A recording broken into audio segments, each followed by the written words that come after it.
Hello, peace of Christ be with you, brother. Same to you. How are you doing? You are I in am the doing. live stream. Just be careful how do you answer the question. I am excellent. Thank you for asking. I've had a couple long nights preparing a new video about you. I don't know why anyone would want to do that, but I know you are asking for it, brother. You are asking for it. How are you, brother? I'm excellent. Very blessed to be here. What time is it over there? It is 8:00 p.m. It's only 8 o'clock? Yep. So I am in the future, okay? And I just want to ensure you that whatever might happen in the future in 4 hours from now on, Lord Jesus Christ is still on the throne, okay? And you don't need to get excited about the future. I just been here, nothing different. Good to know. Yeah. So, brother, why don't you tell us a little bit about yourself, and then I love to get from you as much as you can teach us on Muhammad. Yes. Thank you very much for having me here. I am a Christian. I do not do apologetics or polemics as a professional enterprise. I just do it as a hobby. I've been doing Christian apologetics informally, just talking to individuals, not doing anything formal public speaking or anything like that, just talking to individuals, reading material and then applying it to my lives and whatnot for over 20 years now. About maybe 2.5 years ago, I started to become very interested in Islam, quickly discovered that there was a very large need in this area. And about 1.5 years ago, under the encouragement of Islam Critiqued, I went ahead and launched a YouTube channel. I'm friends with him. I befriended him through YouTube, and I was just, having a casual conversation with him, mentioned that I was doing apologetics talk at my local church, and he said, if you're doing it anyway, you might as well record it and put it up on YouTube. I didn't record it live, but I did record a version of it later and then put that up. And then after a few videos, I started talking about Islam part of the time. And, over time, Jesus has been pulling me more and more towards this area, outreach to Muslims. Oh, well, we are very grateful for the way you are serving our crucified and risen Lord. So, apparently, it is the time where man called Muhammad stepped into history or tradition, depend which side you are looking. And today is apparently his birthday. Actually, yesterday, 5 minutes ago was his birthday, but it's gonna go on until tomorrow. So what have you got for us? What are the things you've got that we can learn from you in the intention that we simply use it to engage with Muslims? Well, first, I do have a birthday present for Muhammad. I brought some rocks. Okay, why would you bring rocks for Muhammad? This one's my favorite because it has a hole in it. Come on, brother. Why does he have a rock? I brought rocks to represent the material that the Quran was first written down on, at least according to the Hadith.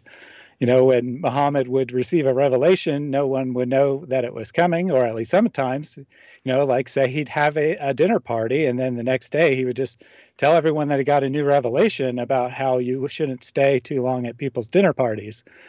It's very, very coincidental how this happened. Sometimes things would just be happening, and all of a sudden he'd get a revelation and tell everyone about it.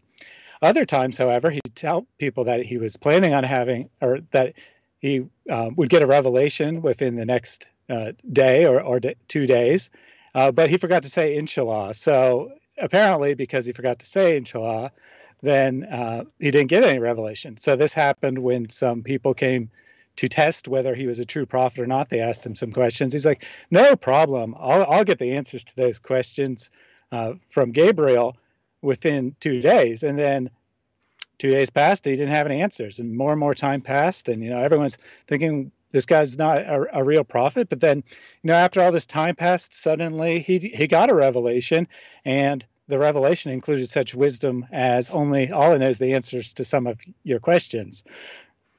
So, you can see he was a true prophet because he was receiving revelations that said that he was a shy person, and he would never tell anyone not to come to his dinner party and overstay their welcome. So clearly, if he wasn't willing to reveal that himself, clearly he must have been a true prophet because Allah had to step in and stand up for him. It's also very interesting how often that Allah gave him special privileges. Apparently, that's another proof that he was a true prophet because Allah clearly very much loved the guy. He revealed that you're only allowed to have 4 wives, and then he revealed, well, never mind, that doesn't apply to Muhammad. He can have as many as he likes. He revealed that you shouldn't marry the son, your adopted son, and then Muhammad did that, but he divorced her first, and then he received a special revelation to say that adoption had been abolished, so it didn't really count because he was never actually his son to begin with. So we can see all kinds of things about how Muhammad was a true prophet. But the reason I brought the rocks is because people would just grab whatever they had. They wanted to take down his revelation as quickly as possible, at least if we believe the hadith that were written hundreds of years later. And during Muhammad's lifetime, the Quran was never compiled. Apparently, in his massive wisdom, neither Allah or Muhammad, whether those are two beings or one and the same, had the idea that he should write down this revelation. And he also revealed that it was very bad to innovate. So, of course, everyone was very nervous about writing down the Quran since Muhammad had never done that. They also didn't write it down because they never knew when it was complete or not.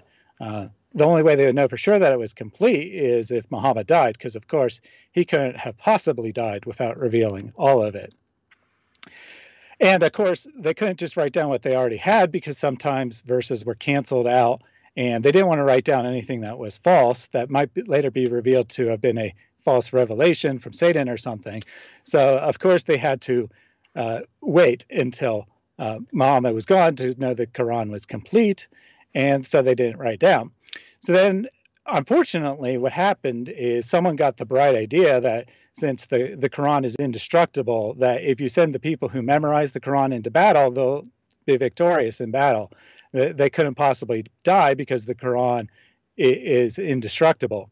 Unfortunately, they did die in battle, and then many verses of the Quran were lost. So they said, well, we don't want to lose any more verses of the Quran. So why don't you start gathering up what you have? And, it came up with, found it on rocks and pieces of leather and written on leaves and all kinds of things, bones of animals, allegedly. And the guy who was put in charge of putting it together said that if he'd been asked to move a mountain, it would have been an easier task than compiling the complete Quran. But of course, we know he achieved it because Muslims today tell us there are absolutely no holes of any kind in the Quranic narrative. So they must have all of it because they tell us they do. Okay, can I see the rock again? I think that rock needs to be stay there for a while for us to. So where did you make it, or did you find it in that way? This is a rock that I had on my shelf for a while. I found it on vacation one year, and I kept it because of the hole. But it fit perfectly with today's theme, so I grabbed it. Very, very good. Very good. So, so it seems that you are not that happy that Muhammad is identified as prophet. Well, as I'm going to talk about later, I think he did a great thing. He took all the religions that were circulating in Arabia at the time, took some of material from each one, combined them all together, and then claimed it was absolutely pure monotheism. I mean, who wouldn't like a guy who united all the religions of the world and created a brand new religion that actually went back to the beginning of time and is actually always there, but somehow borrowed from all these different religions? I mean, how could this guy not be a prophet? Come on. I know. I am. You remind me, actually, I haven't used that argument for a while, the inshallah argument, when for Muhammad, like he turns up to Mecca, and then they can't get into Mecca, and then reason they can't get, everyone is ready. The reason they cannot get there because he didn't say inshallah, and then they go back and then prepare for the next visit, and people come and then ask him about, oh, tell us who is the spirit of Allah, and then he's like, okay, give me a couple of times, and then revelation comes. Answer doesn't come. Person asks again, why? Because he didn't say inshallah, therefore there is no answer. It's so funny. But sadly, 1.8 billion people kind of thinks he's the true prophet of Allah. Yeah, you'd think that if Allah wanted to prove that Muhammad was a real prophet, he would have just given them the information right away and then told them next time, make sure you say inshallah if it's really that important. But instead he made them wait a week or something. Yeah, I was asking on the inshallah last Sunday on story of Solomon, where Solomon doesn't say inshallah before he has sex, and then Allah gives him like half man. So that is like magical. That inshallah is magical word after Allah Akbar. Yeah, it's very interesting that this religion of pure monotheism has these magical spells in it. You'd think that would be a pagan practice, but anything in Islam, it has to be pure monotheism. It couldn't possibly be of a pagan origin, no matter if it exactly matches what the pagans of Arabia in the 7th century did or not. It must be from God. Yeah. Did you when you bring those things to Muslims, what has been the answer so far?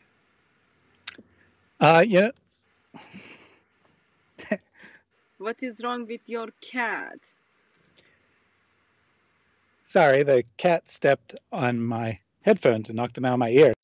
I believe you asked what the Muslims have said in response. Yeah. Yeah. So, unfortunately, by far the number one response I get is just to ignore what I've said. They'll just talk about whatever they wanted to talk about and completely ignore whatever I say.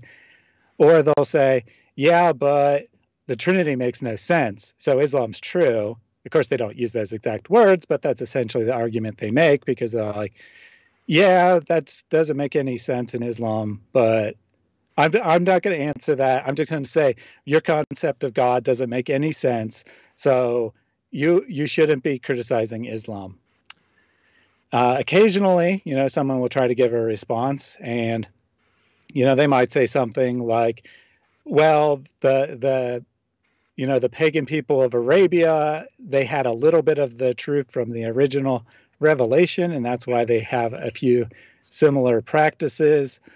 And they'll say things like I was saying sarcastically, that essentially these circular arguments where, Muhammad revealed it, so it must be from Allah. If Muhammad hadn't revealed it, if Muhammad hadn't revealed that we need to circle the Kaaba, we wouldn't do it. But he revealed it, so it must be a good practice. So, not very useful responses. Yeah, correct. I'm very active in the YouTube comments. I've had, 1,000, 2,000 conversations with Muslims over the last couple years. And I don't have an exact count, but I'd say maybe 10 times I had a serious intellectual conversation with someone. All the rest of the times, 99+% of the time, it's either an attempt to attack Christianity or attempt to distract, or, these kind of circular arguments, or most commonly just a bunch of insults. And, it's really sad when you can't make any sort of argument and all you can do is insult people. I'm sure it is not personal, brother. Don't take it personal. No, I'm sure it's not as well. I always, some people get a little mean in the comments, and people who are followers of Christ, I should say, can sometimes get mean in the comments. I'm not saying that I'm perfect, that I have never lost my temper with someone either, but we need to remind ourselves that the Muslim is the victim here. They are trapped in an ideology that is purely evil, and they cannot see it because of the spiritual forces, and combined with normal human cognitive dissonance and whatnot, whereby you've been taught something your whole life. You can't accept the possibility that you were taught something wrong, so you find a way to justify it. And the Muslim ultimately is the victim here. There are, of course, some who know the truth about Islam and gladly embrace its violent teachings and whatnot. But for the most part, the average Muslim you meet, they don't really know these things, or they know them, but they don't really believe they're part of Islam. Yeah. They create their own pseudo-religion, which they call Islam, but doesn't actually follow a lot of the horrible teachings of Islam. I'd say well over 99% of Muslims are much better people than Muhammad or Allah. Can I ask a couple of questions for the points you made, or you've got more to say? I can ask my questions towards end. Yeah, I don't have a formal presentation. I'm going to talk about some of the things that Islam borrowed, but we can do Q&A at any time. Okay. So now's fine. Can you be kind and then summarize for us the Muhammad as a shine person, where Allah steps in and then helps him out? If anyone doesn't know the story, that will be helpful too. Yeah, I don't have the verse references in front of me, but basically the gist of it is that in the Quran there's this passage that says when you go to have dinner at the house of the Prophet, it's specific to him. It's not just at anyone's house. It's specific to him. That you should not overstay your welcome, nor should you show up early. Just get there, have dinner, and leave. And then it says in the Quran, it says, and Allah had to reveal this because the messenger is much too shy to reveal it, to tell you himself that he wants you to leave his house. So what is your problem with this? Like, for me, it's like very logical. Muhammad was very shy person. Remember, all he did was like having lots of wives, and then he had to deal with probably his mother-in-laws, and he had lots of issues with the people. They were bothering him. He was busy with like killing people, having conversation with Gabriel, all those kind of things. Why do you think that's a problem, that he's shy, that Allah needs to step in? The problem's not so much the teaching, maybe that's a reasonable teaching to not overstay your welcome at someone's house. The problem is that the Quran is supposedly the eternal word of Allah that existed before the creation of the earth or Muhammad or anything. And somehow in Allah's essential book for all humanity, he has this passage that he supposedly had already written before he created the first human being, that only applied for a couple years in a specific location and only for one specific person. It doesn't really make a lot of sense. There's all kinds of things that Allah could have told us about that, you might think are rather important, the kind of things that Islamic scholars have had to debate about over the years, because there is no clear teaching on it in the complete book of Revelation that has everything you need for life. So they have to figure out ways to apply things that aren't actually about the situation at hand to figure out, what you're supposed to do in this specific situation. And of course, the person isn't allowed to use their own judgment in Islam. The average person is not qualified to do that. You have to go based on what a scholar has said if there's no direct teaching. So, the eternal book of Allah having a command that is useless for, 99.999% of people who have ever lived doesn't make a lot of sense. I find it's a bit sad, funny. Like, Allah talks about who comes to Muhammad's house, what they need to do, or they need to live as soon as they can, and he does that because Muhammad is shy, but Allah is not shy. Like, he deals with those household issues, with the guests, all those kind of things, compared, like Jesus had like 5,000 people he was feeding, 4,000 people he was feeding. But on the other hand, Allah doesn't even know my core doctrine, or doesn't even bother to explain my core doctrine. His priorities are like so disturbingly bad. Yeah, you'd think Allah would have time, if Christianity is supposedly a wrong religion, you'd think he would have, at least a few verses to say to condemn Orthodox Christianity, but all he can actually condemn is these heretical ideas that there's no proof that anyone ever believed were true. Like, for example, Mary being part of the Trinity, there's no proof that any person who called themselves a Christian ever believed that. Yet all it takes the time to condemn that, but he doesn't seem to understand Orthodox Christian thought at all. Yeah. Okay, so we've got rocks, we've got inshallah, we've got Allah steps in to help shy person, and then we've got this very much disturbing story of how Allah breaks the marriage for the sake of Muhammad. Do you want to unpack that if anyone doesn't know the story? Yeah, this is definitely one of the most disturbing events in Muhammad's life. So, he adopted Ali as, he's not his biological son. Apparently, Muhammad was never able to have a biological child, at least male child, who lived to adulthood.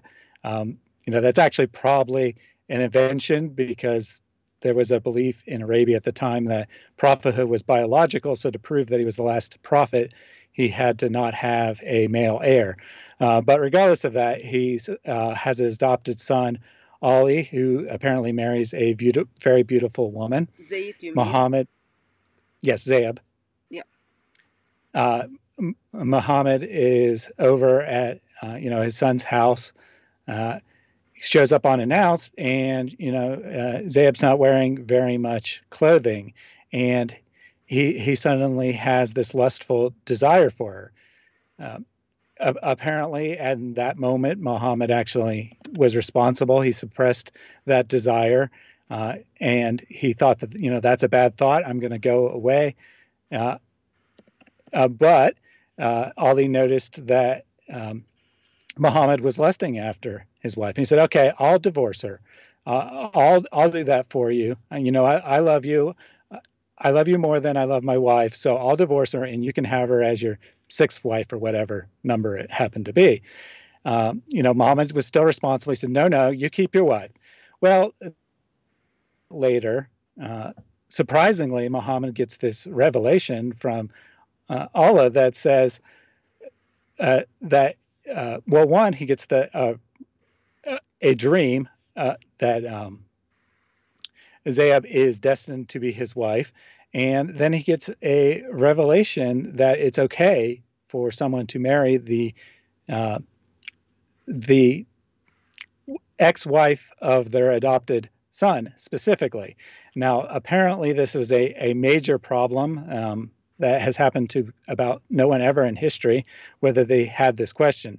Such a major problem that Allah couldn't simply reveal that as one of his many useless commands in the Quran, but had to demonstrate it in the life of Muhammad. So, the plan goes ahead. He goes ahead and the divorce happens. He goes ahead and marries her. Well, apparently people were still complaining, making fun of him about this. And then, to make sure that Muhammad was no longer embarrassed about this situation, Allah reveals that adoption is no longer a thing, that you should just call your adopted son by their biological father's name, and you should no longer adopt anyone, because Allah apparently doesn't recognize adoption.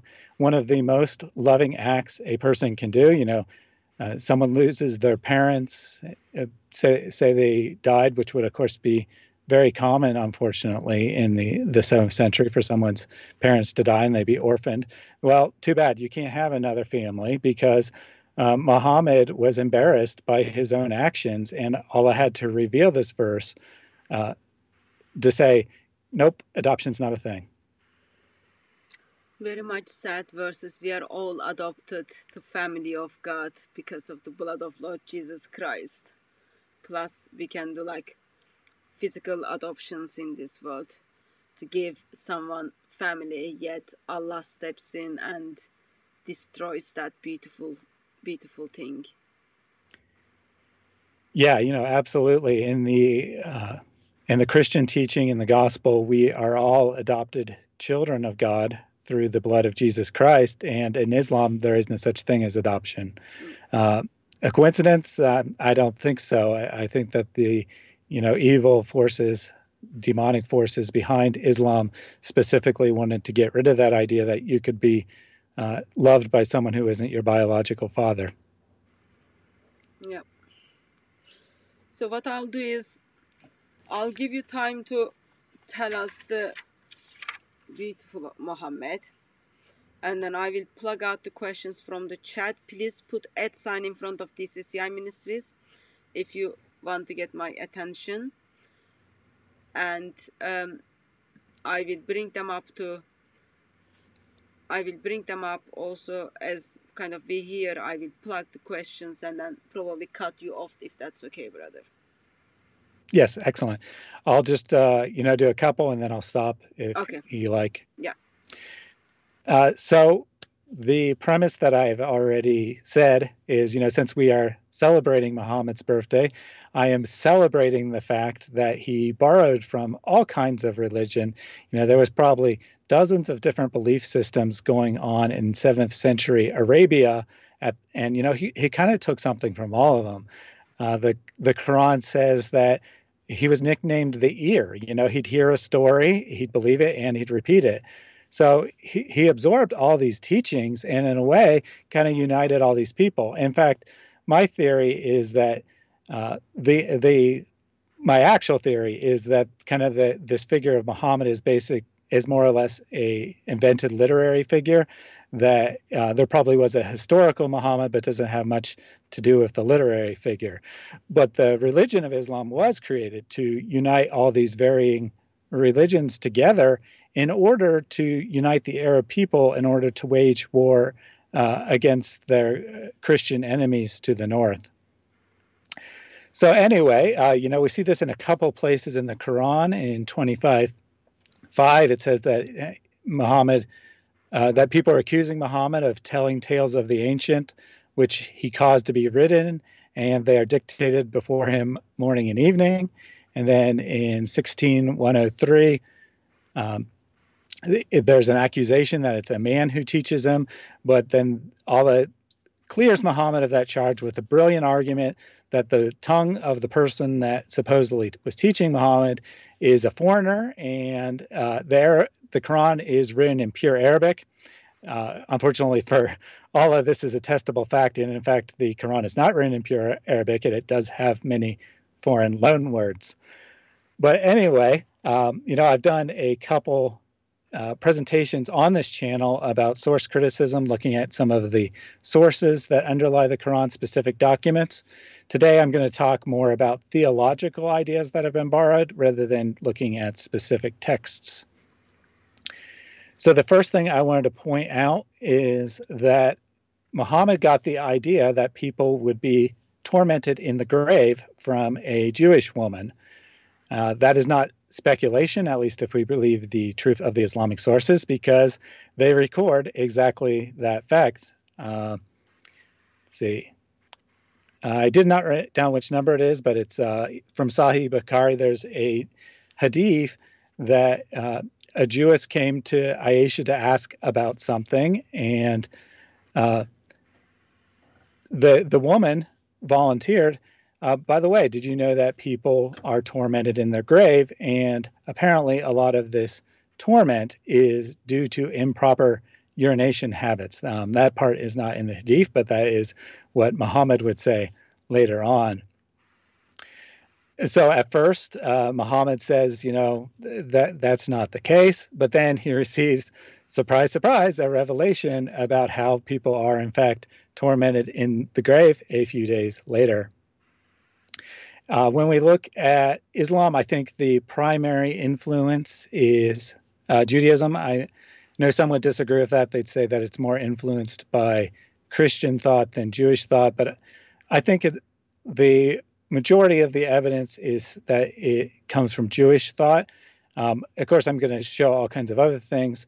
But one reason I think it's primarily from Judaism is that one thing the Quran borrows heavily from, as well as the Hadith, is the Talmud. Now, the Talmud is the rabbinic commentary on the Jewish scriptures. It's, kind of the set of rules that the rabbis developed, set of legal practices the rabbis developed based on their interpretations of the scriptures. So this isn't the kind of thing that probably people were just randomly talking about. All the other things the Quran kind of borrows from are kind of tall tales, things that would be good to tell around a campfire type deal that you could easily pick up. But the Talmud probably wasn't being shared in that manner. So I think that probably the primary writers of the Quran were heavily influenced by Judaism. Just one more influence from Judaism, and then I'll pause. The idea of ritually watching oneself before performing prayer comes directly from Judaism, where the Jews would wash their hands and feet before praying. And this practice is known to have been common in Syria and the surrounding areas. And we think that probably despite the Islamic claim that Islam developed further south, that it was probably more up north in the region of Syria, and especially the large number of things that are influenced by the Syriac language.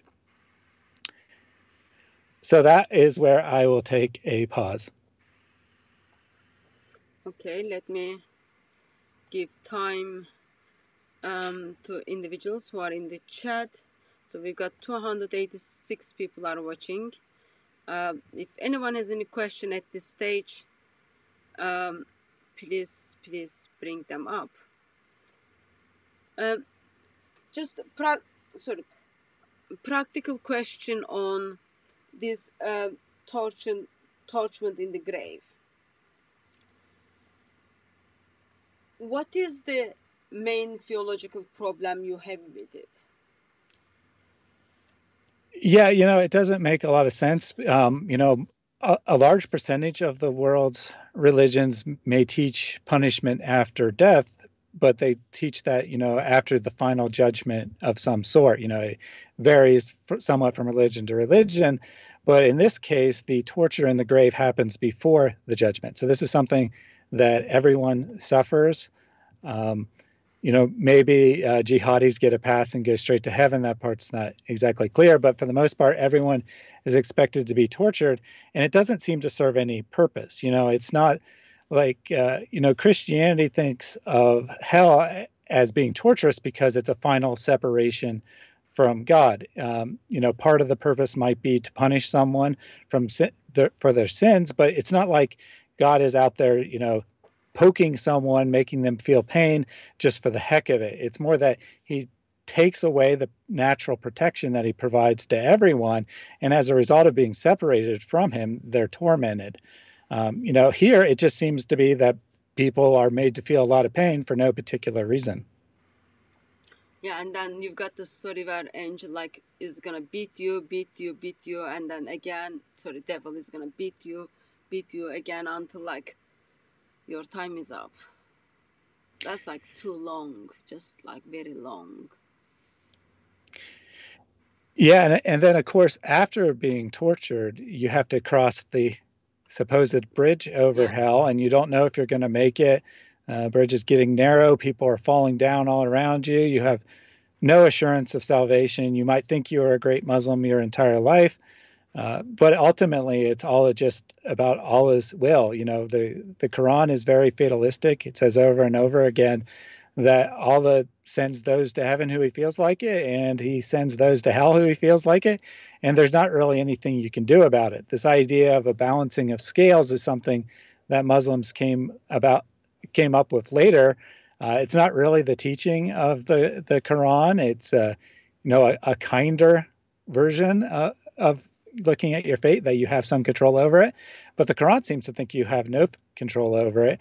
And of course, Abu Bakr knew the same thing. And, he said that even if he had one foot in paradise, he still wouldn't believe that he was going to paradise, because he knows that Allah is very deceptive. Trick him for the heck of it into thinking that he's on his way to paradise, and then say, nope, you go to hell. Sorry. That is actually like very sad. Like, you can't even your 1 feet is in paradise, still you cannot be sure from the deception of Allah. Allah's standards are just changing like a pregnant woman. So there are a couple of questions I'm going to bring it up. They are not directly linked with the things we are speaking, but it links with Muhammad. Please feel free to say skip the question.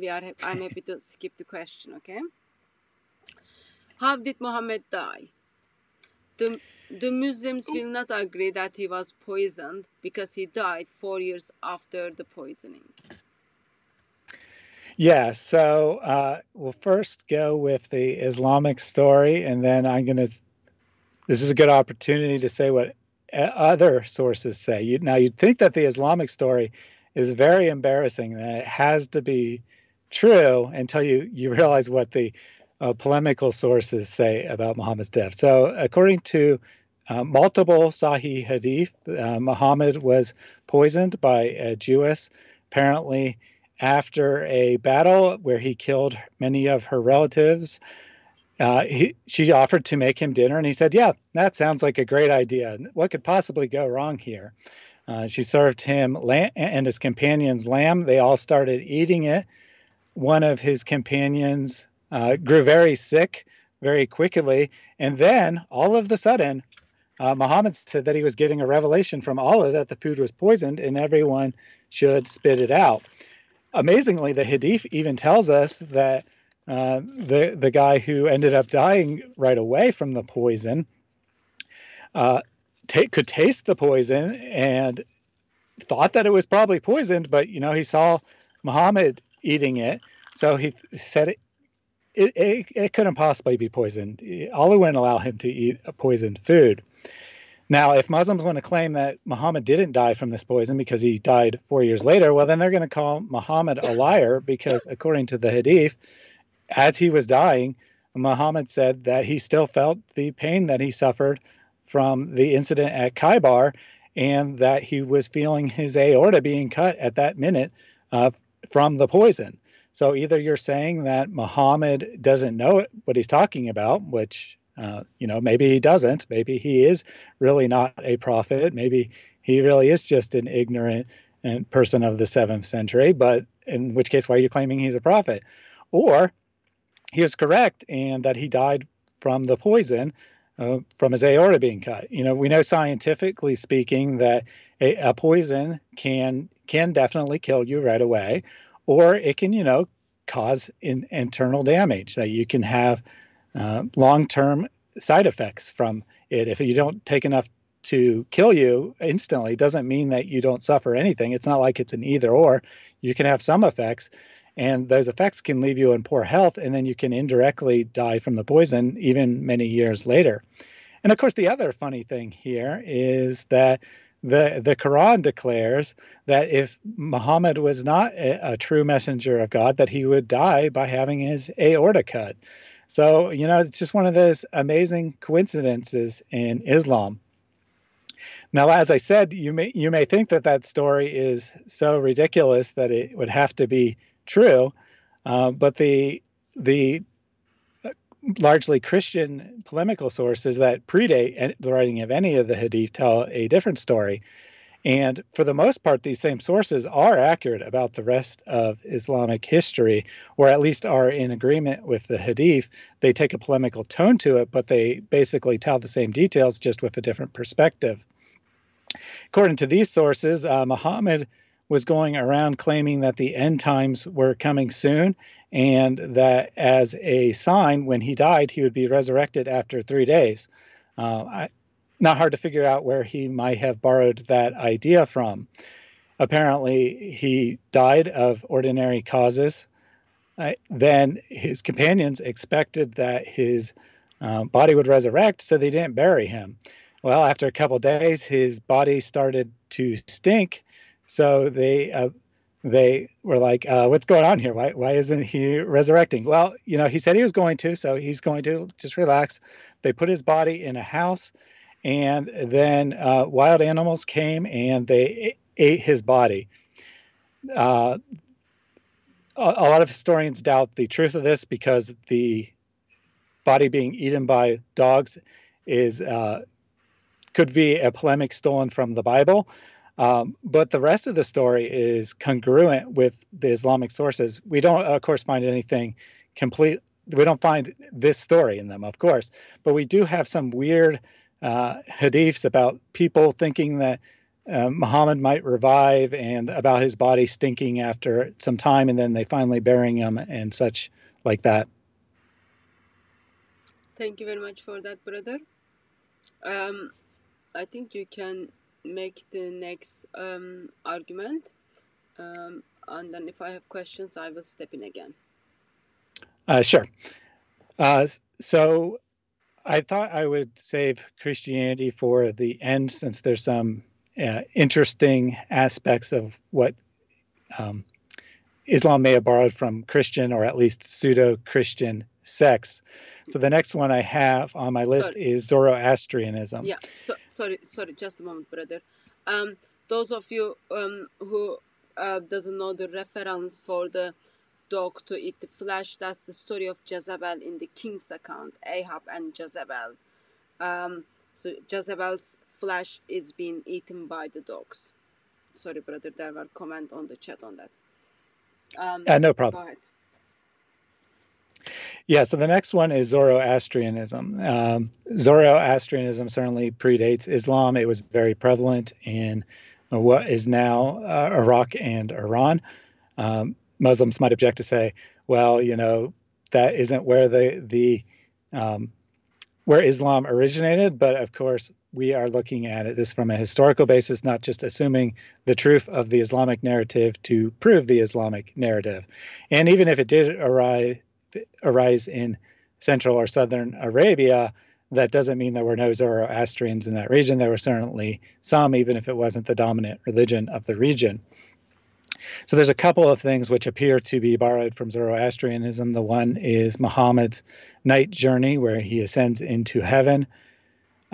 This is just briefly mentioned in the Quran, but it's described in more details in the Hadith. And when we look at the story in particular, as it's expanded in the Hadith, we see that it's extremely close to a story about a priest of Zoroastrianism named Artaxerxes. He went into a trance, and then he went up to the heavens for guidance, where he met an angel, and then he passed from one utopia, as they're called in Zoroastrianism, to another, but basically the same thing as passing from one heaven to another, just as Muhammad ascended up through the heavens and met different characters. The character in the Zoroastrian story meets different characters as he ascends up.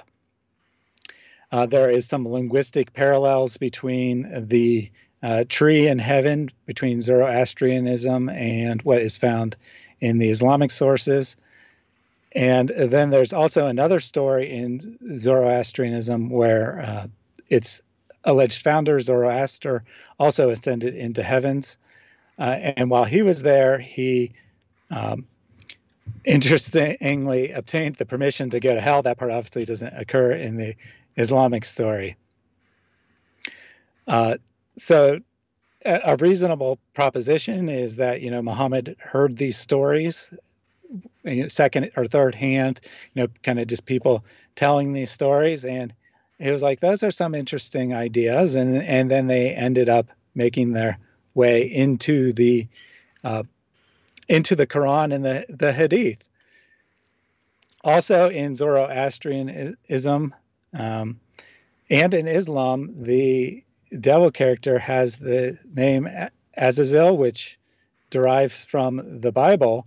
The name derives from the Bible, in Islam, but the description of this character very closely matches the description put in Zoroastrianism rather than the biblical description.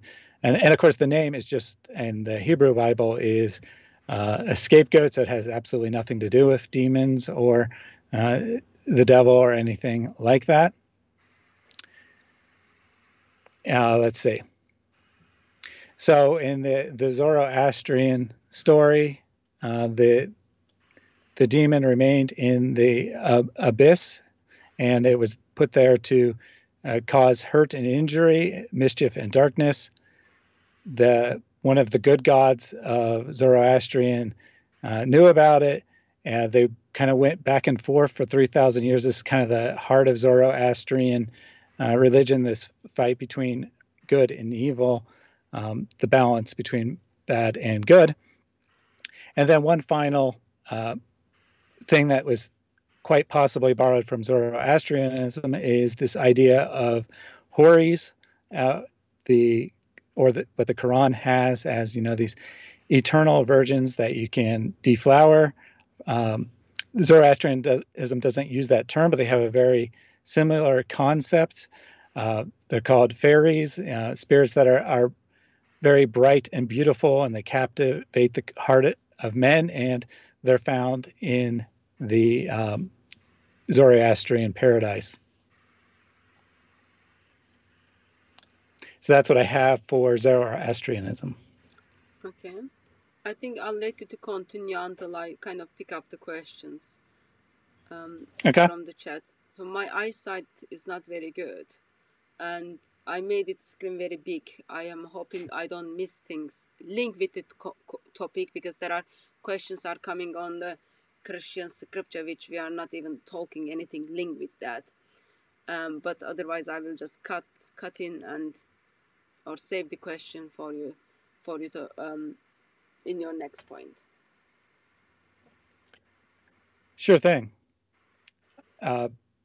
I just saw a comment along the lines of what you're saying, and someone was saying you should be defending your religion. Well, we're here to celebrate the birth of Muhammad. You'd think we'd be glad that we're celebrating Muhammad today, and you'd be happy to talk about Islam.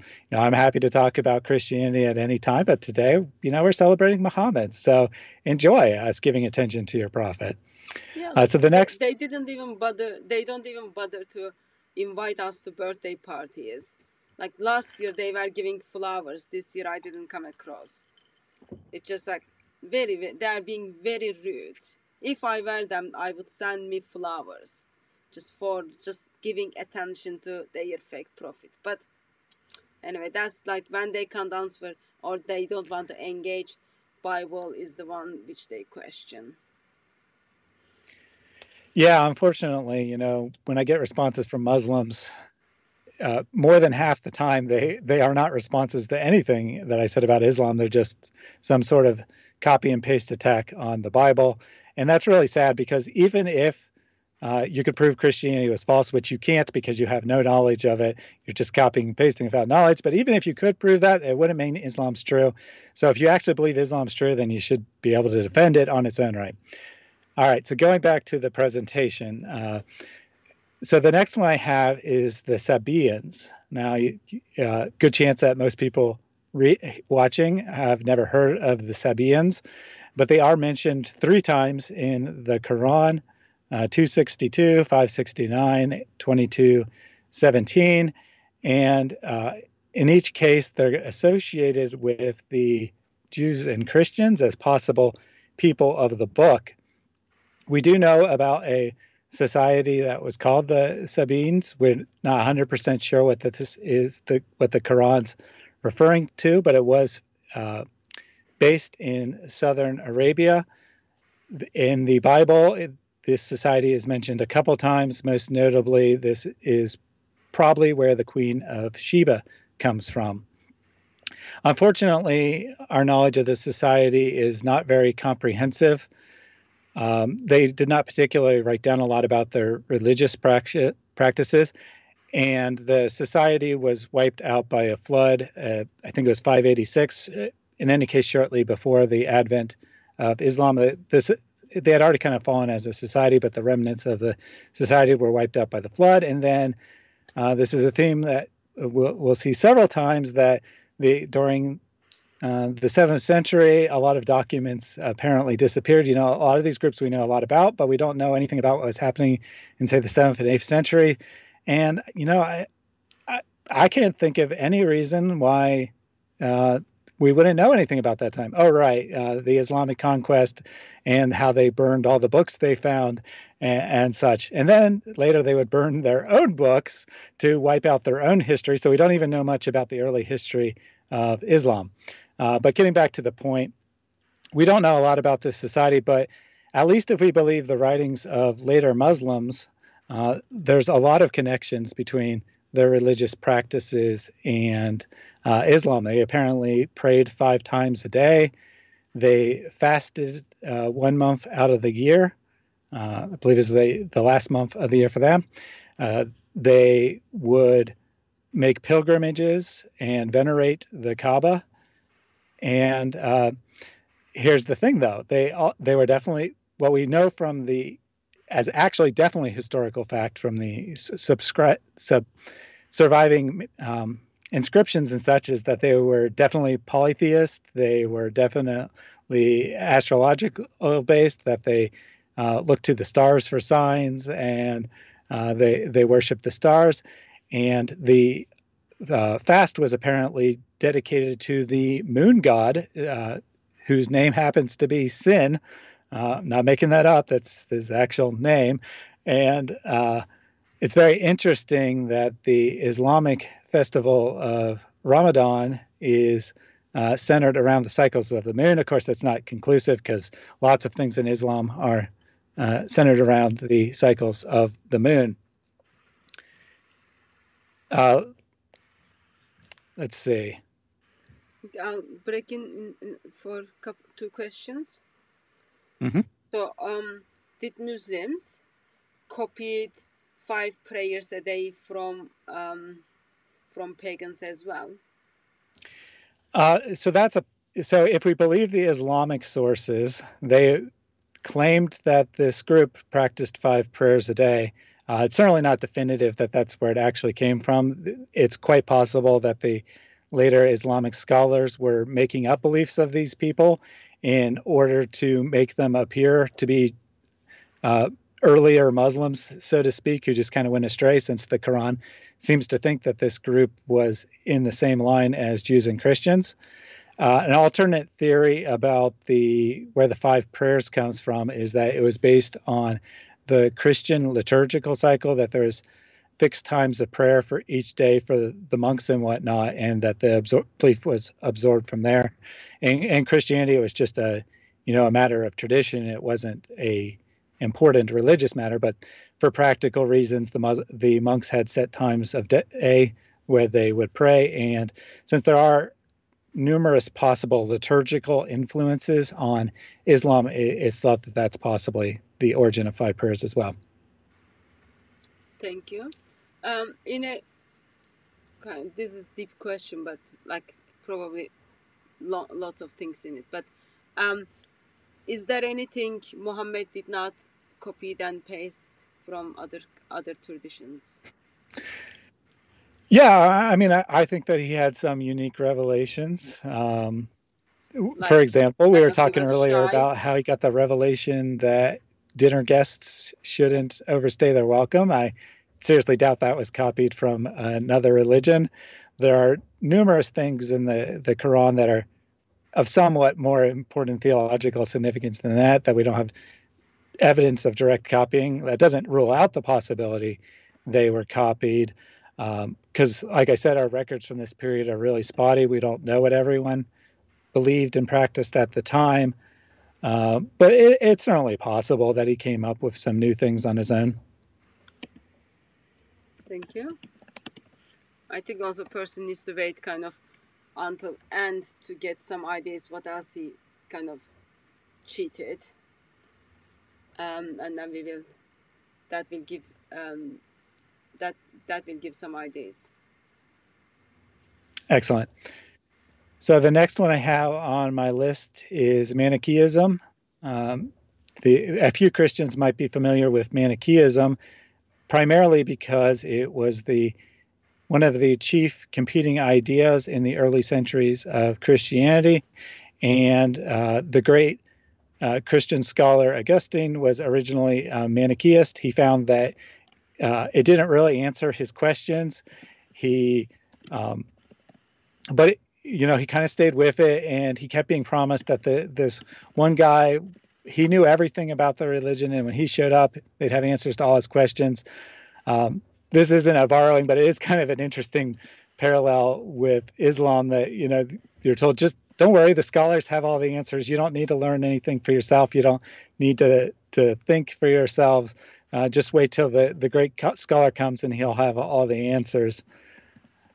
Getting back to the actual, a little background about what Manichaeism is. They had kind of this elaborate cosmology struggle between good and evil, in particular that the material world, the world we live in, is evil, and the only way to have good is to escape the material world, and kind of similar to Plato's ideas that there's this alternate world that doesn't have physical things that is somehow parallel to the world we live in that is good. It was very popular in Mesopotamia, in the Iraq and Iraq region. Very interestingly, it's said, and again, the records are spotty, so we can't be 100% sure which way the borrowing went, but it's definitely said by Manichaeism that Mani, their prophet, was the final prophet, and that he was a prophet in the line of Jesus.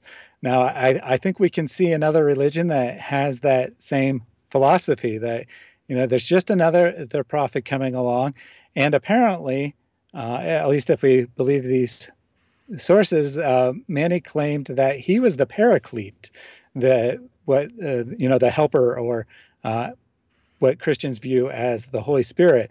So this isn't the first, and of course now Muslims, in their desperation to find Muhammad in the Bible, try to claim that Muhammad is the Paraclete. So that's definitely another interesting parallel there. We do know for sure that Manichaeans in Iran during the first 2 centuries of Islam were trying really hard to synchronize their religion with Islam. Many people who were followers of Manichaeism became very prominent people in the Muslim society. And we know that it was definitely influential on Muslim thought. Obviously, this would be after the time of Muhammad, but we definitely know that the more mystical elements of Islam were highly influenced by this religion.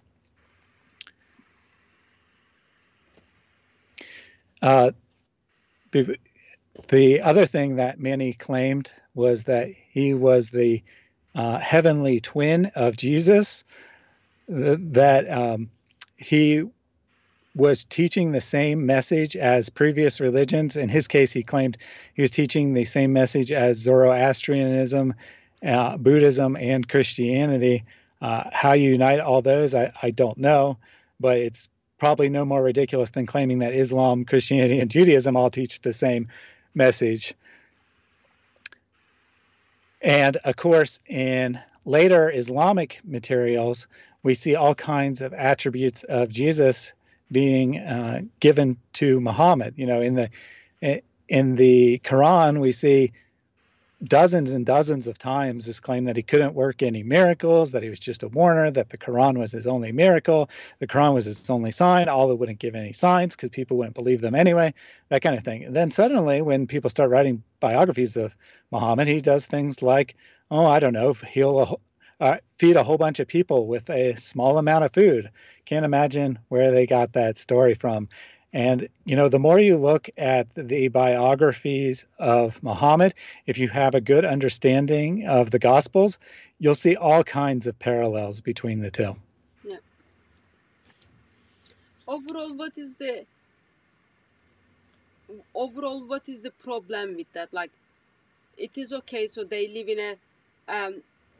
in a part of world where lots of different tribes live together, or they engage with the people of different faith, and since Islam is the continuation of previous books, and also Islam is for whole world, why do you have a problem for Islam to copy and paste? Yeah, that's certain an similar excellent stories? question. There basically would be two Muslim responses to this. One, they would just deny it, say you're lying, that kind of thing. We can say that critique, if you even want to call it that, is not so serious. The more serious attempt might be to say, well, this is the same thing that Muslims believe. We believe our religion's just in the same line that if we take the Hadith seriously, that the Quran, if we take the Quran seriously, every language was revealed the same message. If we take the Hadith seriously, there's 120,000 different prophets, all who taught the same message. So, of course, that means that other societies would have similar views. Of course, that means that they would teach similar things. So there's no borrowing going on here. It's just that, these other societies had their own messengers and they had corrupted the message and whatnot. So several problems with that, but most prominently, I would say, if we take that message seriously, then we should expect to see the same basic message taught in every religion, not just religions that happen to be prevalent in 7th century Arabia. We'd see it in some other religions of the Americas that obviously the author of the Quran had no contact with, or some of the religions of Africa or Asia or whatever. But in fact, we only see that the religions that happen to be current in the 7th century, in the exact location where Muhammad lived, are the ones that apparently had some element of the truth in them. Second thing I would say is that, the Quran claims that every nation was given a book in their own language. And if you take the Quran seriously, it looks like that Islam is actually just for people who speak Arabic, that the reason it was revealed to them last is because everyone else already had a book. But it only knows about, maybe 24 prophets in all. Coincidentally, all of them happen to be Jews. Jesus, of course, himself also being a Jew. So apparently the Quran thinks that there are, let's just say 50,000 different prophets for all the 50,000 different languages that have existed in human history, and only knows the names of 25 of them or so, who all happened to speak Hebrew or, maybe Aramaic in some cases. So maybe 2 languages. If we want to be super generous and throw in Koine Greek, 3 languages that the Quran has prophets from, but it doesn't know any from, say, Latin, a very prominent language at the time, or Sanskrit, or languages that hadn't even been invented yet. If the excuse is that each language needs its own, where's the prophet who came speaking English? Maybe that was the translators of the King James Bible, as some Christians might say, that they got their revelation when the King James Bible was translated, or apparently directly revealed, according to the theories of Islam. I mean, it's just nonsense. And finally, if we take the message seriously, there were 100,000 failed prophets. There was, someone who had the book revealed in Sanskrit. Someone had the book revealed in Hebrew. Apparently that was Moses. And then that got corrupted. The Sanskrit one just got lost entirely. There was one in Latin. That one got lost entirely. There was one in Greek, and that was apparently the New Testament, and that got corrupted. So all it called these 120,000 prophets, and 119,999 of them failed. Yet we're supposed to trust his success, that the 120,000th of them was a success. That's a really bizarre way of thinking, that your God failed 119,000 times and now he suddenly got it right. It's called World of Islam. Yeah, I guess so. If Muhammad said it, it must be true. You don't need any logic. Don't use your brain. If you use your brain and it doesn't make sense, that's because it's beyond your understanding. You need to just hear and obey, never think. And once those ones who start thinking, they become ex-Muslim, apparently. Yeah, that's not coming from us. That's coming from the sheikhs of Islam. The most trusted authorities of Islam are making these videos about how people are leaving Islam, some of which have quotes like the thieves and murderers aren't the ones leaving Islam. It's our best and brightest who go to college and are introduced to new ideas. They're the ones leaving Islam. We need to really do something about this. Well, maybe the problem is that your belief system doesn't allow for critical thought. And when people are introduced to critical thought, they basically have two options. They can leave Islam, or they can shut off their brain and decide, nope, Islam's true because I know it's true. A lot of people take the first option, but some like Yasser Qadi to say, nope, I know the Quran is from Allah. I don't need any evidence. That's all there is to it. Sorry, that was a question. Does Islamic tradition gives us the name of 124,000 of prophets? That would be a no. The only prophets that are known about are the ones that also happen to occur in the Bible, or at least distorted names that are now associated with biblical characters based on the stories that they're associated with. That is one of the interesting things about the Quran, which is still a mystery to scholars, where it got all these names like Isa for Jesus. There's multiple theories, but none of them are really all that satisfying. We don't really know where it got these bizarre names from. Maybe that was the true God of the universe confusing the language and making them come up with fake names to show that their stories are fake. I'm not sure. Yeah. Does Quran talk about Isaiah? Does Islam talk about Isaiah? Not that I'm aware of. I could be mistaken, though. Are you trying to tell me Isaiah 9, Isaiah 53, Isaiah 40 to 50, those chapters are not in Islam? Yeah, it's very interesting. The Quran claims that Muhammad's name is written in or that Jesus prophesied Muhammad by name, and that it's written in the previous revelations. In absolute desperation, the previous revelations, according to Islam, being the Gospel, Torah, and what is thought to be the Psalms of David, in absolute desperation, they go to places like Isaiah, and then they find passages that are clearly about Jesus, and they say those are prophecies of Muhammad. Or they find the word camel mentioned in the Bible, and they're like, this is a clear prophecy of Muhammad. It mentions camels. What could be more conclusive than the mention of camels in this passage? Sorry, I'm also keeping eye on the chat, and it needs like no problem. Full attention. But yes, you can continue, brother, whatever you've got for us. Excellent.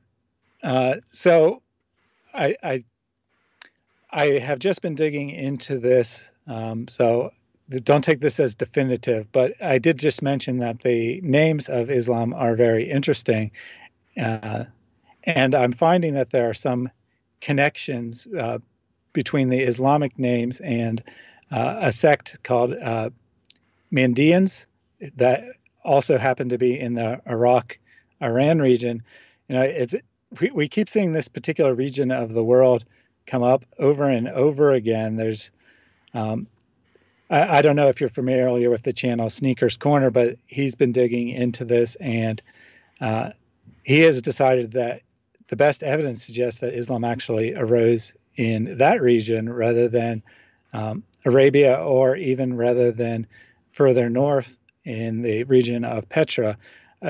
Now, that's not to say that other regions didn't have influence on it. They certainly did. But we see that the primary influence, whether it's the first influence or not, but the primary influence coming from the region of Iraq and Iran.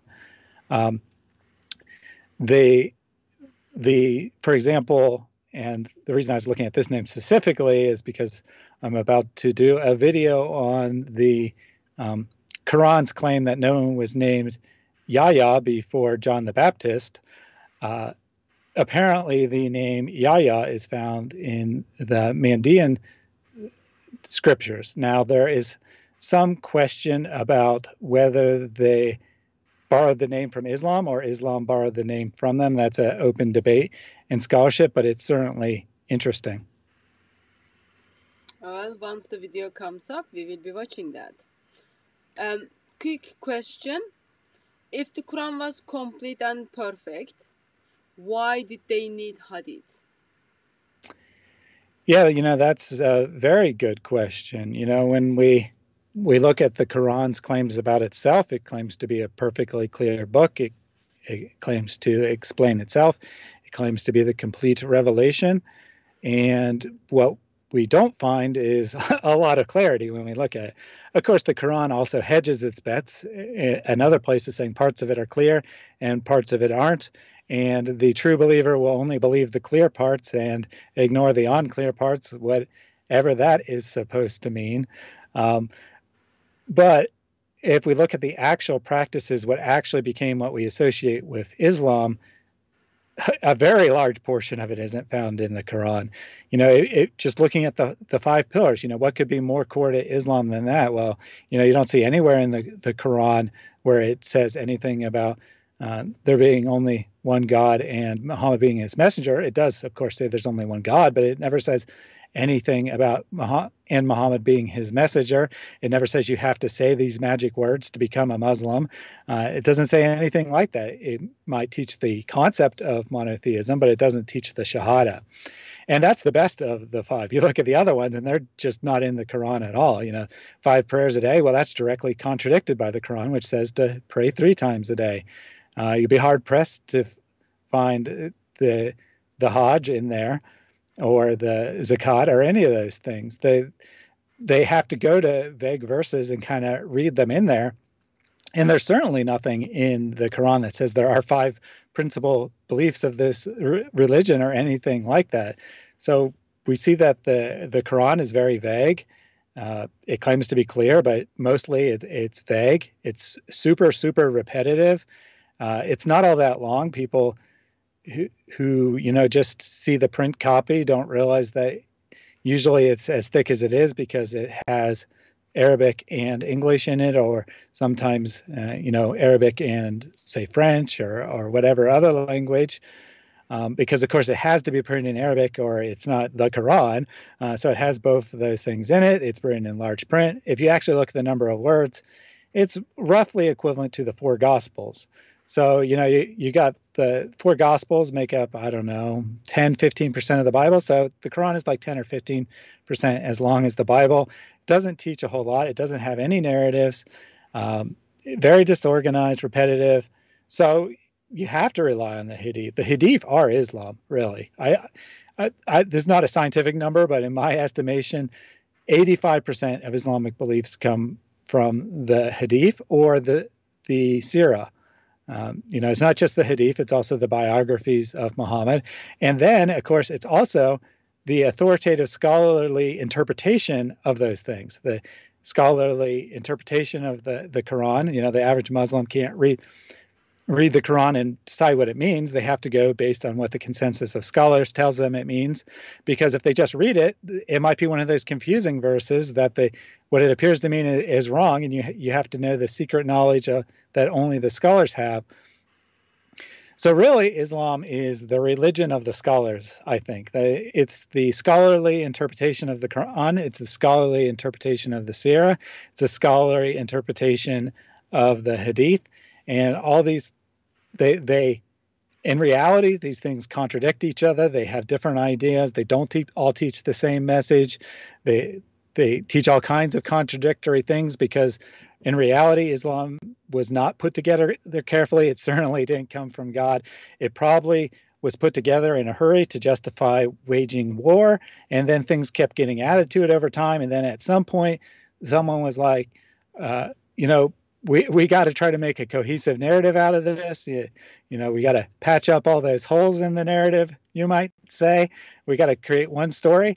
So then, then they invented things like the doctrine of abrogation to say, well, those verses that contradict, that's okay because they were abrogated by, this God who has this really short book that's supposed to be perfectly clear. He takes time to put in things in it that he doesn't even care about. And it's not just the Quran that abrogating the Quran. The Hadith can abrogate the Quran. Hadith can abrogate other Hadith. It's all just a giant mess. And abrogation is the scholarly doctrine invented to make it into one cohesive thing. So the average Muslim, if they just look at the sources, they're going to get really confused.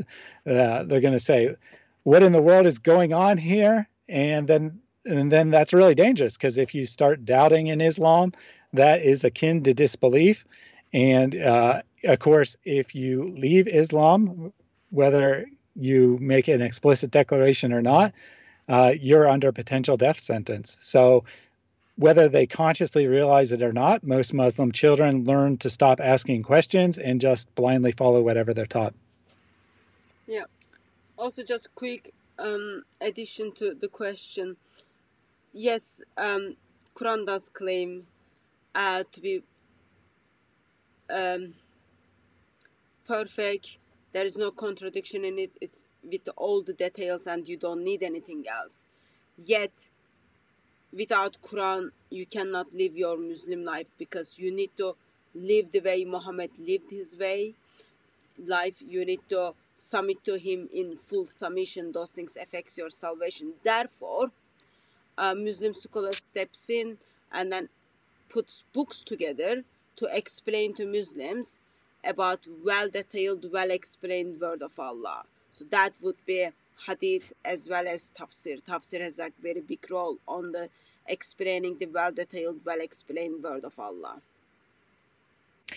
Yeah. The tafsir, of course, being the commentary on the Quran, but there's also tafsir on the Hadith and whatnot. So the tafsir is not all that accessible to the average Muslim, but that's where you actually find out what these things mean. And unfortunately for Muslims, when us Christians look at the tafsir, we see that their excuses about Quran verses that are obvious as errors don't work, because none of the early Islamic scholars saw these supposed things. Same thing with, say, the scientific miracles. You go to the early tafsir and surprise, surprise, they didn't see any of this nonsense that they're reading into the Quran now. And you raised a good point that I didn't think to mention. Sometimes you get Muslims who claim that they follow the Quran only. Well, then how are you following the example of Muhammad, which the Quran commands you to do over and over again? So Quran onlyism, it doesn't work. It's as hopeless as Islam. Yeah. But doesn't matter they have the Quran or they have the Hadith or all extra additional for the well-detailed, well-explained Quran. Still, both sides is with the Quran and with Muhammad making their way to far, far, far from the true and living God. So both sides, Quran only or all of these other groups, they all need our crucified and risen Lord. Yes, absolutely. So the last influence I have is on Christianity's influence on Islam. Oh. And, I saved this for last for a reason. Okay. One, I think when we look at Islam, we see all these influences, but the one thing we don't see a lot of influence is Orthodox Christianity. We do see some Christian influence, but it tends to come from heretical sects, let's just say, or what us modern Christians would certainly consider to be heretical sects. Somehow the God of Islam did not have the foresight to know which version of Christianity was going to be the one that became globally dominant, because all he could see was these minor groups that basically only had a presence in the exact area where Muhammad was active. Surprise, surprise. And then, of course, the other reason being is that we want to close out with the Christian message. So basically, there was three groups that were active in Arabia during the 7th century. At this time, the the canonical New Testament had not been translated into Arabic. So the text certainly was not easily accessible. The ideas sometimes, of course, were transmitted orally. I mean, it was oral culture that would be the primary way people would hear ideas, but the text of the Bible was not available in Arabic. So it was easy to make a claim such as, my name is written in the words of Jesus. He prophesied about me. So anyway, the three groups that were active in the region at the time were Arianism. Arianism was a strong controversy in, like, say, the 3rd and 4th centuries. It was definitely on the decline by this time, but it was declared heresy by the Orthodox Church, and people who still followed this in many cases had fled southward into Arabia. Arianism holds that Jesus is indeed the Son of God and that he was begotten by the Father and that he's distinct from the Father. But they teach that Jesus was subordinate to the Father. So in effect, that there was two gods, that he was not co-eternal with the Father, that he was possibly a created being, a sort of demigod or lesser God that was created to interact with the world. Monophysitism, it was is just kind of a generic term for a doctrine that Jesus only has one nature, typically that he's purely divine, that he has no human nature. This is more, it comes in a number of forms, but the form that would be relevant to our discussion was usually labeled by opponents as tritheism. Their opponents attacking that they have three gods because they don't recognize the human nature of Jesus, and so forth. Nestorianism is probably the one that Islam chose to adopt. Nestorianism is somewhat similar to Orthodox Christianity, but it rejects the hypostatic union. If people are not familiar with that fancy theological term, the hypostatic union is the two natures of Jesus, that he is both fully human and fully God at the same time and in the same place, and that they are joined together in the one person of Jesus Christ. So the Nestorians held that Christ had two loosely united natures. They didn't teach that he only had one nature, that he was purely human or purely God, but that rather that he was both divine and human, but that this was somehow a single nature, and that his human nature had been absorbed into his divinity. So their idea was that Jesus is not the same thing as the Son, that the person Jesus Christ was not identical to the Son of God, that they were the human Jesus was united with the divine Son of God, and the two distinct beings united to have one nature. It seems to have been the most common form of Christianity in the region. We kind of see some echoes of it almost explicitly in the Islamic sources. They talk about a monk named Nestor, which is probably a confusion of him being a Nestorian monk rather than his name being Nestor. And interestingly, the other belief of the Nestorians that they held really important was rejecting the specific title God-bearer that was given to Mary in Orthodox Christianity. They felt that that particular title elevated her to a divine status. Now, we see in the Quran that it says Mary is not divine. It says in the Quran, do not say there are three gods. The Nestorians being the ones who were attacking the monophysites as being tritheists, saying there was 3 gods. So we can see how their ideas about, or their polemics against other Christian sects is kind of what the Quran adopted. It took those attacks and said, yeah, I agree with those attacks. Don't do those things. The problem is they were just polemics, that they didn't actually accurately reflect monophysite beliefs, the other main competing sect of the area, but rather they were polemical arguments of the Nestorians saying, you guys worship 3 gods. Well, the God of the Quran doesn't know that that's not a real Christian belief. Instead, he says, yeah, don't worship 3 gods. What's wrong with you people?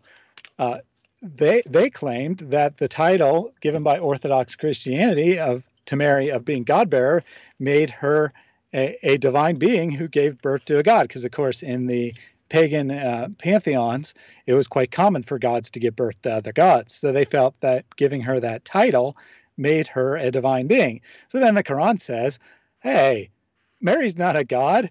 What are you doing? Jesus isn't a god. Mary's not a god.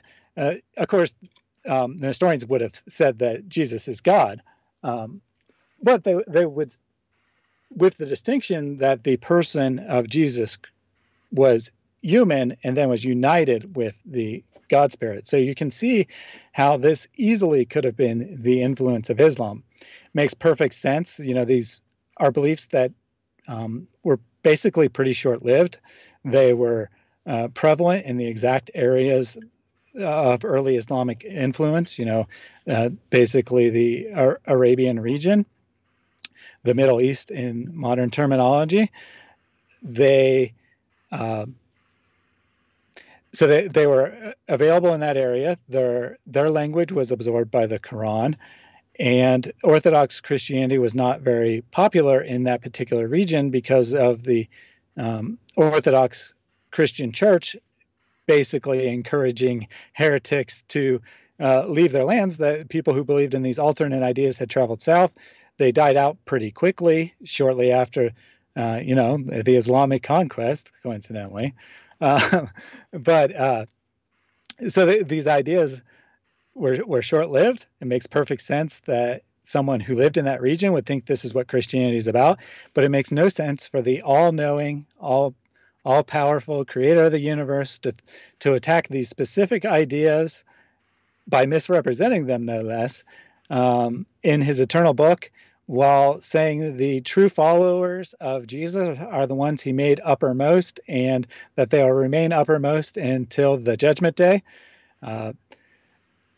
So it's very interesting that the God of the Quran doesn't seem to know what actual Christians believe, and accidentally asserts that Christianity is the true religion, that he made the world's most popular religion. Yeah, just want to add something on that. So, author of the Quran is identified as Allah, or the source of the Quran is identified as Allah. And according to Muslims, he's supposed to be all-knowing and all-wise. He's the creator of everything. There is no any other way. And if the informations in the Quran, any information, doesn't matter what it is, but any information in the Quran, if does not meet with the history or with the commenting on something which is not actually there, such as if the information in the Quran discredits the historical evidence, that means Quran cannot be from God. If the information in the Quran discredits the teachings from the previous books, that cannot be from God, it can be only from man. And then what we have is Quran denies the historical event of death of Lord Jesus Christ. Plus, Quran, source of the Quran is Allah, doesn't even understand the Christian view of doctrine of Trinity. There might be lots of different groups out there, maybe 5 people in one group, even maybe 20 people in one group, even like thousands of people in one tribes. But Allah is the one is making comments on the Christian faith, Allah should know what he taught, if he's the God from the eternity beginning to eternity end, he should know what he taught in Christian scripture. When we come to Christian scripture, what we see is God is identified as triune God. God the Father, God the Son, and God the Spirit. God the Son, second person of Godhead, steps into the world, take up human nature. Divine nature and human nature unites. None of them takes over one another, but they unite. And what we see is, as that takes place, like it's been described as Jesus is truly God, truly man. So the term we use in Christian circle is truly God and truly man. And he's identified as God-man, not man-God, but God-man, and not fully God or something, but truly God. That's how the church fathers interpret it, and how, when you look at the scripture, how you come to that conclusion. But what Allah does is, he puts up a couple of interpretation, and there is actually no historical backup for what he's saying, beside like Muhammad didn't know what he believes, but gives you the impression that Christians believe something else. Therefore, it becomes difficult for Muslims to understand what I believe, because they come with the false understanding, what they heard from their family, what they heard from their imam, what they heard from their sheikhs, and then suddenly when you try to give them the biblical version of God we believe, suddenly their brain just freezes and doesn't take anything it. And it all goes back to fault of Allah, fault of Allah, fault of Muhammad, as well as fault of Muslims who are not even bothering to question informations in their scripture. And that is very sad. You've got lots of, like, I don't know, I did express a little bit earlier. Allah speaks about, Allah steps in and then breaks the marriage so that Muhammad can marry with his daughter-in-law. Allah steps in and then speaks on Muhammad's behalf because Muhammad is too shy to tell people to leave my home or eat before you come. But Allah leaves his brain in somewhere, doesn't even remember what he taught in the previous books about the God, who God is, identity of Lord Jesus Christ. So his priority is just so much messed up. Therefore, it's like that Allah cannot be God, Islam cannot be the religion of truth, or Muhammad cannot be prophet, because like it's like holes in the rocks. Holes in the rocks you can't fix. Yep, holes in the rocks. Yeah, your phrase "holes in the rocks" made me think of the other holes that are in the rocks. The archaeological history of Arabia does not seem to support the Quran's claims about, or sorry, not the Quran's claims, because the Quran doesn't really know much about anything about Mecca. The Islamic claims that Muhammad was from Mecca. Yeah. We don't have any evidence that this was a major city until well after, well into the reign of the Islamic Empire. Yeah. So it is saddish that when you look at Islam, you have to separate historical account or traditional account, because they do not go together. Therefore, it becomes difficult. Versus when you look into Christian faith, what you do is, as you read the scripture, you see history comes to confirm where it is not being filled. Or you look into history and then you come to Bible to fill the empty part of that history. Like in British Museum, we've got artifacts. People can figure out what it is all about from the Christian scripture. You've got the historical evidence, but you need Bible to fill the gap. Or some, like as I said, You've got, sometimes you have the Bible and then you need history to step in and then feel it. So it works together in very nicely. But sadly, when it comes to Islam, you have to separate the history or tradition because they do not work together. Yeah, two comments on that. One, first, just my own experience from before I got interested in, really digging into Islam. As being involved in apologetics, I knew some basic information about Islam, and one of the first arguments that I'd heard is that the Quran thinks that Mary is part of the Trinity. So, being the kind of person who investigates things for myself, I tried to find the best Muslim response to this argument I could find. The best argument from a historical standpoint I could find is that someone had written an article trying to say that there was a small sect in Arabia that happened to believe that Mary was part of the Trinity, and that Muhammad had heard that information and repeated it. And I said, okay, that's plausible historically, but that doesn't explain why your God would come up with that information. That makes perfect sense that maybe there was this sect that we no longer know, that was very tiny, died out very quickly, left no historical record. That's plausible that such a sect could exist. What is not plausible is that the God of the universe would choose to condemn that particular sect that had no relevance on history, and he knew it would have no relevance on history, and ignore the Orthodox Christian belief. So that's the one thing I wanted to say. The other was related to you saying that the archaeology and whatnot confirms the Bible. And, this is very true. The idea of looking at the Bible critically originated somewhere around 400 years ago. The very early so-called scholars who are looking into this, they didn't have nearly the kind of information we have available today. They just basically had the text to go with and their own judgment. So they looked at it, they said, X, Y, and Z couldn't possibly be historical events. There might be a historical core, but this has been added on.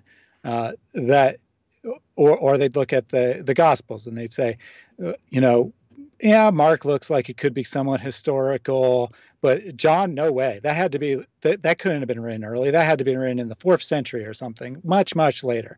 And they had nothing to disprove their theories at the time. But as we've dug into the historical record, we've uncovered manuscripts, we've uncovered artifacts. Time and time again, these critics and their intuitions have been proven wrong, and the Bible's been proven correct. So we now have the information to know that our faith stands up to historical scrutiny. It stands up to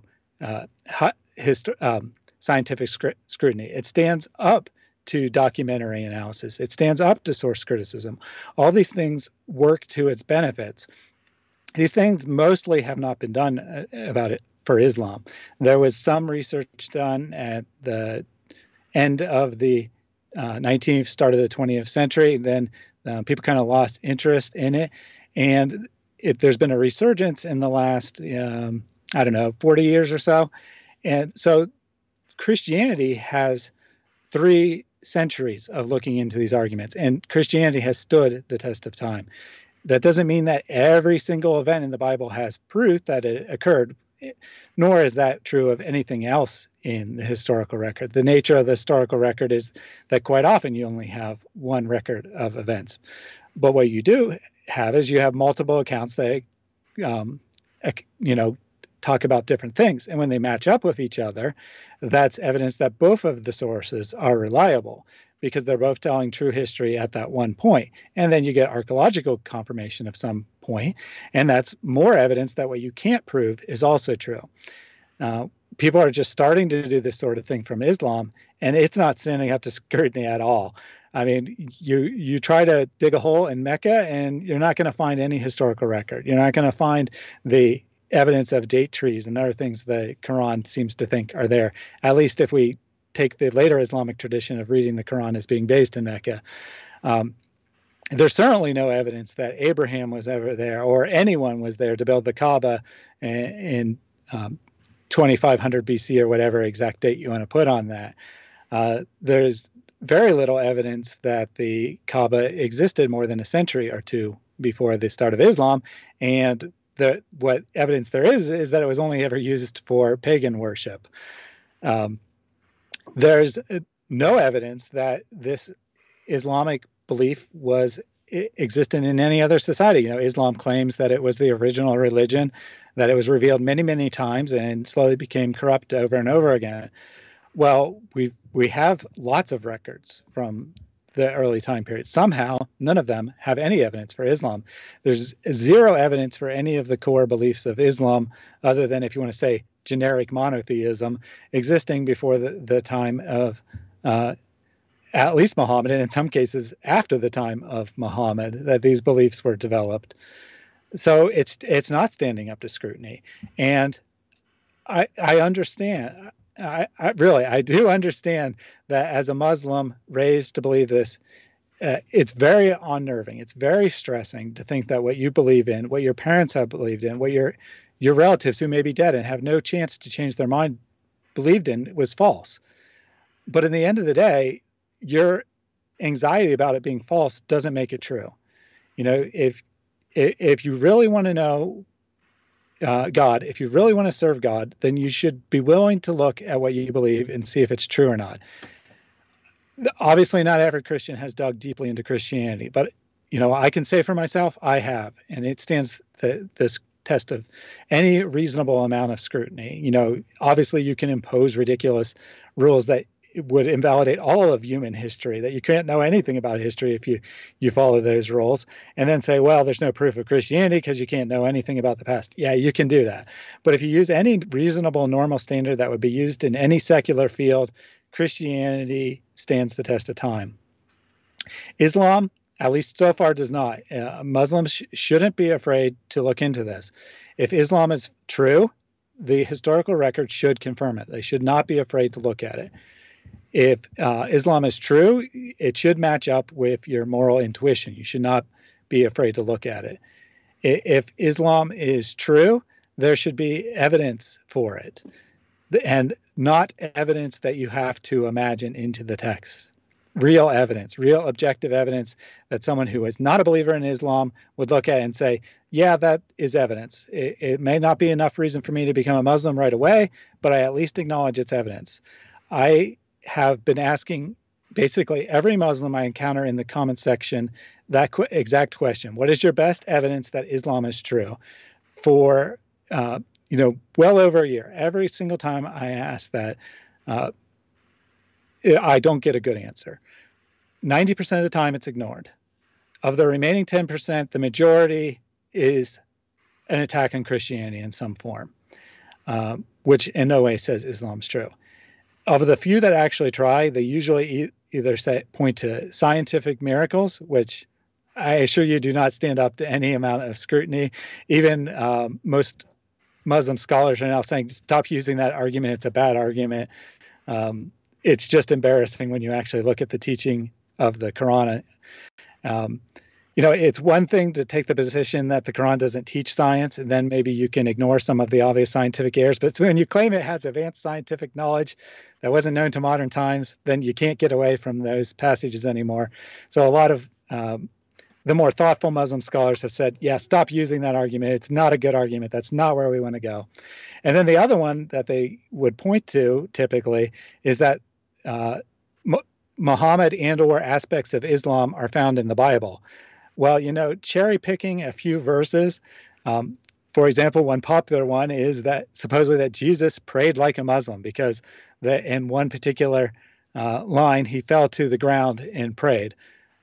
And then ignoring the other 10 times where it talks about Jesus praying in various other different positions. And somehow that's confirmation of Islam. No, it's not. And your attempts to find Muhammad in the Bible are an absolute joke. Any scholar, biblical scholar, whether they're, a Christian, atheist, agnostic, whatever, who looks at the Bible, would not in a million years imagine that passage could possibly be about Muhammad. You say there's a prophet like Moses to come, and then you point to really trivial things like Moses was married. Oh, great. Well, that describes most men who ever lived. And you ignore that the text explicitly tells you what it means to be a prophet like Moses. One, it means to be an Israelite from among his brethren. Two, it means to speak face to face with God, a claim that is explicitly denied about that Muhammad did. He could not possibly have talked directly to God. He can only speak through an angel. And three, he worked many signs and wonders to authenticate his message. If we take the Quran seriously, Muhammad could not work any miracles. And if we look at the later sources of Islam with any degree of objectivity, we can see that the miracle stories are typically borrowed from the life of Jesus, and the details are just changed and claimed it's about Muhammad. So there's no evidence that Muhammad was anything like Moses in any way, other than really trivial things like he being married, or he leading a large group of people, or I've even heard people say that he was a man. Well, okay, great. That's not evidence. And then there's a couple other. He brought a law. That's probably as close as they can get, is that he brought the law to being like Muhammad. But of course, did Muhammad actually bring the law, or was that actually later? Because the Islamic law seems to have come much later than the time of the Quran anyway. So that would be my takeaway message to any Muslims who are watching and are objective. If your religion's true, you shouldn't be afraid to objectively look at it, think about things, and not just blindly believe something because you were taught to believe it. If it's false, then you should also want to know that. You shouldn't want to follow something that's false just because it's easy. Truth exists, and if you seek it, you will find it. And a good place, when you realize Islam is false, a good place to go would be the man who claimed that he was the truth, i.e. Jesus, and then proved that his message was true by rising from the dead, something no mere human being could do. Amen. Thank you very much, brother. Thank you very much for helping us to think through actually how really and more seriously false Islam because of what Muhammad is claiming and because what Allah is claiming. So I really appreciate that. And hopefully, I think there were a couple of things new to the individuals. So if you are one of those people who kind of, oh, I never heard that before, please do watch the video again, because it will be helpful for us to learn the materials in the intention we want to use those materials, those arguments, those informations to help Muslims to walk through the bridge Lord Jesus Christ already built for them. Bridge is already built by eternal Son of God with his death and his resurrection. And it is in this stage that are the individuals whom eternal Son of God met with them where they are at. Are they going to accept the proposal Son of God does to them? Would they want to be his? If that is their answer is yes, then they will walk through that bridge which is already built for them. But for that to be happen, we need to ask basic questions to the Muslims, help them to think through, and then give them the alternative of our glorious gospel. Spirit of God does his part, we do our part. And with that, hopefully we will have more logical Muslims, more thinker Muslims, which we will identify them as ex-Muslims. So that's the kind of overall goal. And I'm very grateful that Reasoned Answers was, I forgot to tell you, we apologized to you actually. It was because I sent you only one sentence message. Thank you very much for willing to change the time slots and being available. I really appreciate it. I had some issues yesterday, just came on before the live stream, and I had to cancel yesterday live stream, and then I had to plug in Tony Costa in, and you were willing to change your timing. I really appreciate that. Yeah, no problem. Thank you for having me on. One last word I would say is just to be clear, I have no problem with moral critiques. Moral critiques are very powerful. They are influential on a lot of people. I definitely encourage people to use them.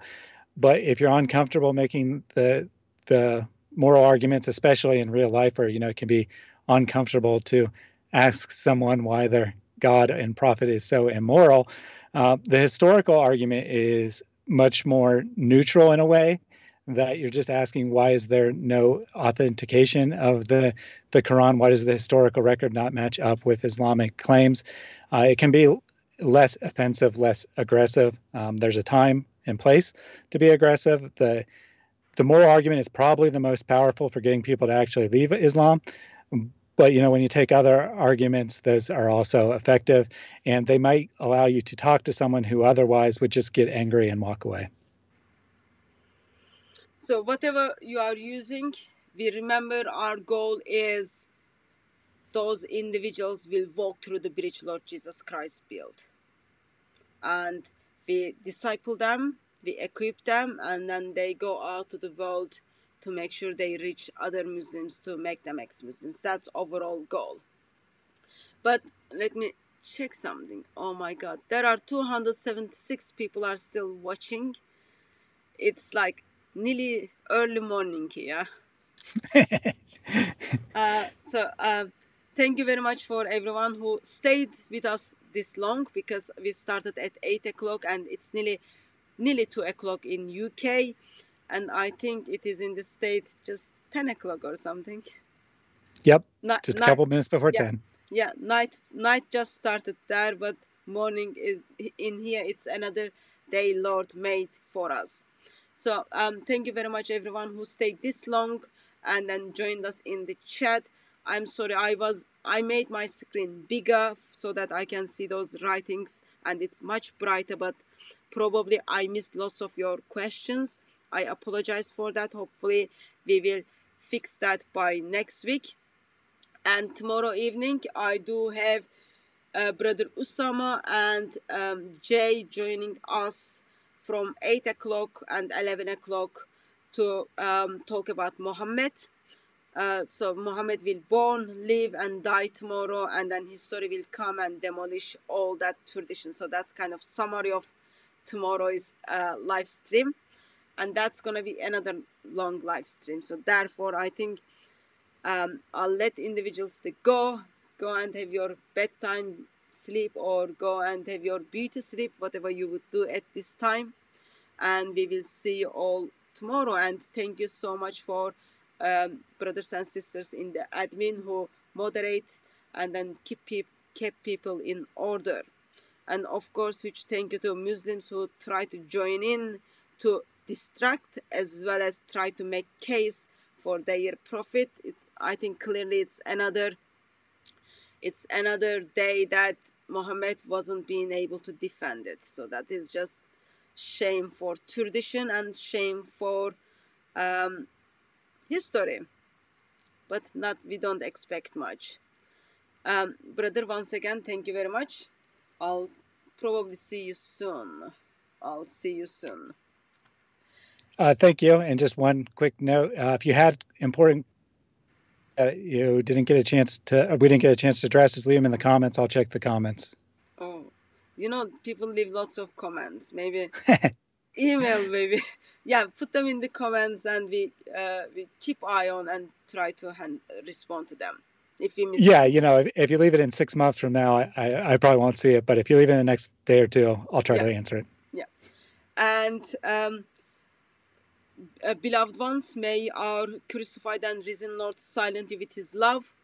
And dear Muslims, we pray that one day you will be silent with the love of our crucified and risen Lord as the part of Christian family.